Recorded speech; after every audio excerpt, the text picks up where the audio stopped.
crois que la digitalisation, c'est l'occasion de repenser les modèles. Et donc forcément, ça interpelle les organisations syndicales que nous sommes. Mais en même temps, et là du coup je vais aller en complément de votre intervention, je crois que ça pose aussi la question de l'humilité du dirigeant. Parce que la digitalisation, ça remet en cause les modèles, ça bouscule. C'est accepter de ne pas avoir la science infuse, accepter la remise en cause, ça veut dire être à l'écoute, être en capacité du coup de modifier sa stratégie en fonction des remontées que l'on a, accepter de lâcher prise, ce qui n'est pas forcément donné à tout le monde. C'est accepter la remise en cause de la hiérarchie naturelle. Et donc ça pose aussi la question de l'évolution du rôle du manager. On passe de manager chef, de manager sachant, à des managers qui deviennent des incubateurs et des accompagnateurs de talents. Donc tout ça, ça peut secouer beaucoup. Mais en tout cas, nous, dans cette évolution, dans cette révolution, qui m'amène aussi, juste en complément de ce que vous avez dit, à ne pas oublier le terrain.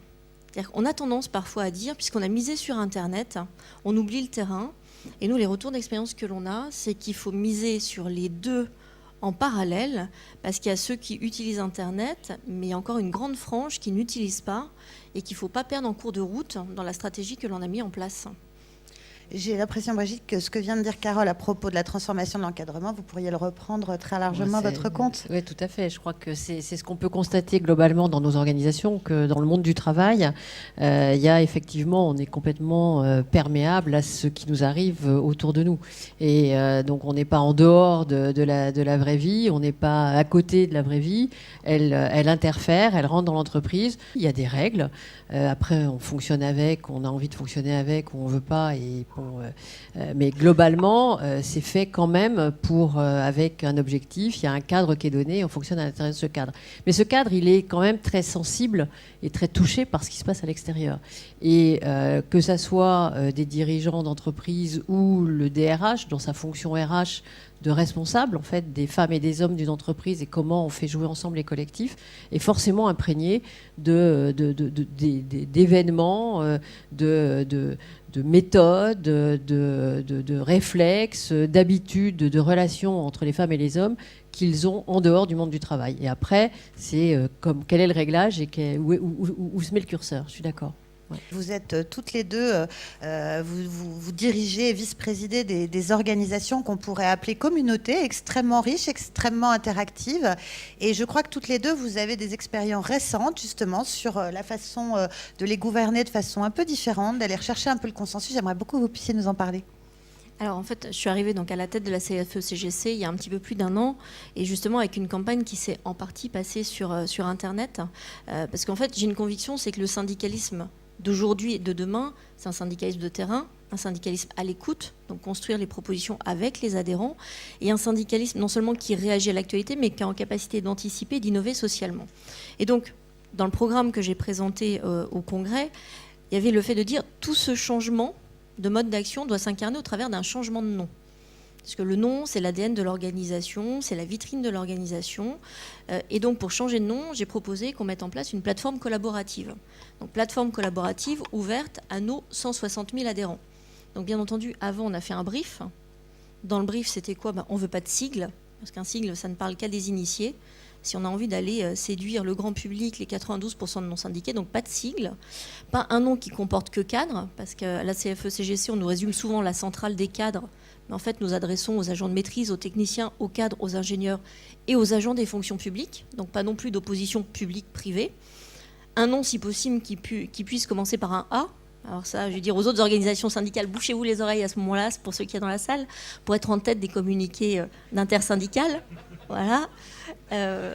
Et après, un nom qui soit libre au registre du commerce, c'est le BABA, et un nom qui soit libre en nom de domaine. Donc on a ouvert cette plateforme, 160 000 adhérents en 3 semaines, on a eu 7 400 propositions de noms. On a un nom qui est arrivé en tête des votes. Sauf que là, ça s'est gâté, parce qu'on a eu une fuite dans la presse. C'est-à-dire, au lieu de communiquer en interne comme on faisait jusqu'à présent, il y a une erreur dans les tuyaux. C'est aussi un des inconvénients de la digitalisation. Si on ne fait pas attention et qu'on appuie trop vite sur le bouton, parfois on peut se tromper de canal. Et donc là, nous, les 7 noms sont partis dans la presse. Et là, 7 noms envoyés dans la presse sans le contexte, je peux vous assurer qu'en 15 jours, j'ai découvert la richesse de la langue française sur les petits noms d'oiseaux. Le collaboratif, ce n'est pas le chemin le plus facile. Le chemin le plus facile, c'est on prend une agence, on fait un brief, on demande 3 noms et on vote. Le collaboratif, ça se construit dans la durée. C'est beaucoup plus long à amorcer, mais derrière, on sait toujours que les solutions sont plus robustes si on arrive à emmener le processus jusqu'au bout. Et donc aujourd'hui, on en est à ce stade-là. On a 2 noms en compétition. On s'est donné du temps parce que ça allait avec la réforme des statuts. Et c'est là où je dis la digitalisation ne doit pas faire oublier le terrain. Parce que quand il y a eu la fuite dans la presse, c'est tous ceux qui n'ont pas participé à Internet qui se sont réveillés. Et parfois avec des réactions très cocasses. Les mêmes qui, pendant des mois, disaient « il faut changer le nom, CFE-CGC, c'est imprononçable, on se prend les pieds dans le tapis », tout d'un coup disaient « surtout, changez plus rien. C'est plus la peine ». Donc, c'est aussi tous ceux qui n'utilisent pas Internet qui, tout d'un coup, peuvent devenir une force d'opposition, mais énorme. Toutes les résistances au changement qui se mettent en place et qui nécessitent d'aller sur le terrain pour désamorcer tout ça et s'expliquer en face à face. Et je crois que c'est ça la plus grande leçon, c'est humilité, réactivité, et ne pas oublier le terrain. Enfin, moi, voilà ce que j'en retire. Alors depuis, ce qu'il faut avoir en tête, c'est que la NDRH, 5000 adhérents, c'est 80 groupes locaux. Vous avez sur l'ensemble du territoire, DOM inclus, donc des groupes locaux qui se rencontrent, qui s'animent, qui échangent entre eux, avec un bureau national qui est basé à Paris. Et l'essentiel de la fonction de cette association, c'est quand même d'organiser la relation entre ces différents membres.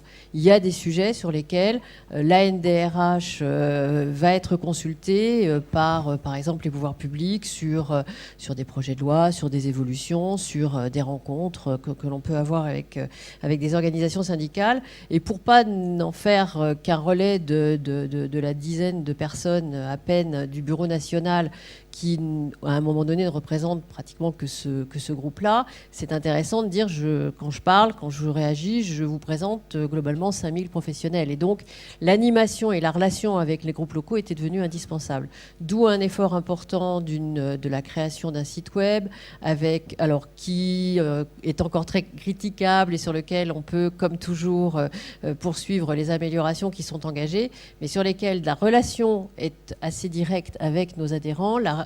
L'animation dans les groupes locaux et des échanges de groupes locaux à groupes locaux peut être facilitée. Et puis surtout, la capacité, notamment du Bureau national, de diffuser de l'information au plus grand nombre en étant certain de les toucher, parce que c'est quand même le but de cette association, c'est du bénévolat, et donc on n'a pas les moyens et l'organisation d'une grande entreprise. Eh bien, la digitalisation était pour nous une façon de faire. Et on essaie d'aller encore plus loin, d'où de plus en plus de présence sur des réseaux sociaux, sur des nouveaux modes de relation, des nouveaux modes de communication qui sont ceux dans l'air du temps. Et on revient en fait au sujet du départ, c'est que globalement les organisations dans lesquelles nous travaillons sont quand même complètement imprégnées et donc prennent en considération ce qui se passe dans la vie courante et dans nos vies individuelles et dans nos vies personnelles. Voilà. La digitalisation, elle est de toute façon incontournable.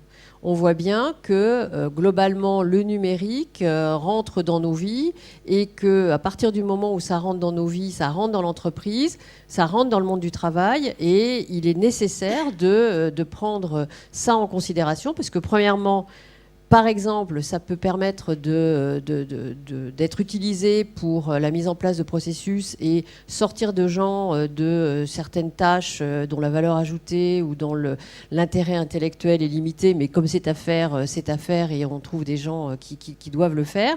Et peut-être que la numérisation est une façon de faire en sorte que ça soit plutôt un outil qui fasse, et à ce moment-là, on forme, on accompagne les personnes pour faire un autre type de métier et pour avoir une contribution qui soit différente. La numérisation ou le numérique, le digital, c'est aussi, pour un DRH, c'est quand même la possibilité de découvrir des nouveaux talents. Si je prends un peu le cycle de vie de la relation d'un salarié dans l'entreprise, avant d'y rentrer, on est un candidat, et par le digital, par ces nouveaux modes d'identification de talents, c'est probablement l'opportunité de trouver des profils que l'on n'aurait pas traités ou pas trouvés traditionnellement, et qui donc, à ce moment-là, peuvent enrichir en fait les viviers et les profils qu'on recrute. Ensuite, en termes d'accompagnement et de gestion de carrière, dans les nouveaux modes d'apprentissage, je pense que c'est aussi un questionnement que les DRH doivent avoir, où des modalités utilisant les technologies du digital sont une façon également d'apporter de la connaissance, apporter un soutien au développement des compétences et des qualifications de façon plus souple. On a tous connu en tant que DRH des sessions de formation où à un moment donné, parce que le court terme, la pression, les objectifs à atteindre sont là ou parce qu'il y a vraiment beaucoup d'activités, on dit tant pis, je ne vais pas en formation. Puis à bout d'un moment, on dit il n'y a pas assez de participants, on annule la formation. Et le temps de reprogrammer une formation, on a 3 mois, 4 mois. Peut-être que le digital permet de dire là, vous ne pouvez pas le prendre, mais après tout, vous le faites à un moment où vous donnez, où vous êtes plus disponible. Et c'est aussi peut-être offrir pour un certain nombre de collaborateurs. C'est pas vrai pour tout le monde, c'est pas vrai pour toutes les tâches, je suis d'accord avec ça, mais d'apporter la solution d'un développement de compétences un peu sur mesure au moment où les personnes en ont besoin.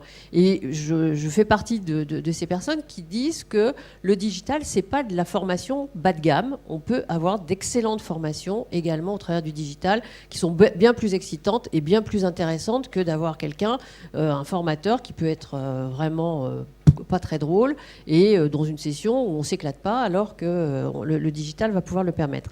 Donc en termes de développement de compétences et d'accompagnement du développement des qualifications, ça peut être un moyen. En termes d'opportunités, on le voit bien dans l'observatoire des réseaux sociaux, on s'est aperçu que la mise à disposition de ce type d'outils permet de révéler aussi des talents ou de structurer des communautés autour d'un projet, autour d'une thématique particulière où aucune organisation humaine, aucun système d'information RH n'aurait pu correctement répondre. Et ça, c'est une vraie richesse. Donc le DRH, il a intérêt à quand même à être très, très, très, très ouvert à ça. Et puis, très, très souvent, les personnes arrivent dans l'entreprise avec dans le cartable, dans le sac à main ou dans la poche, un outil dont ils se servent de plus en plus, et ils ne comprennent pas pourquoi dans l'entreprise, ils n'ont pas cette offre-là qui est mise à leur disposition. Donc il faut être dans le mouvement, il faut vraiment l'accompagner parce que c'est une source d'opportunité. Maintenant, il y a des risques. En effet. Premièrement, c'est que l'entreprise, on parle de maturité digitale. Peut-être que toutes les directions générales ne sont pas mûres pour accepter dans l'organisation l'introduction de ce type d'outils ou ce type d'usage. Le management est impacté. Et donc, je crois que ça, c'est vraiment important de savoir accompagner le développement managérial parce que c'est vrai, tu l'as dit tout à l'heure, j'ai le pouvoir parce que j'ai l'information. Et là, ça peut perturber ce champ-là. Et donc, il faut accompagner et peut-être effectivement encourager du développement de manager-leader plutôt que de manager-gestionnaire. Quoi qu'il faut des gestionnaires dans une entreprise, hein, c'est pas mon propos. Donc, ça, c'est un risque et il doit être accompagné.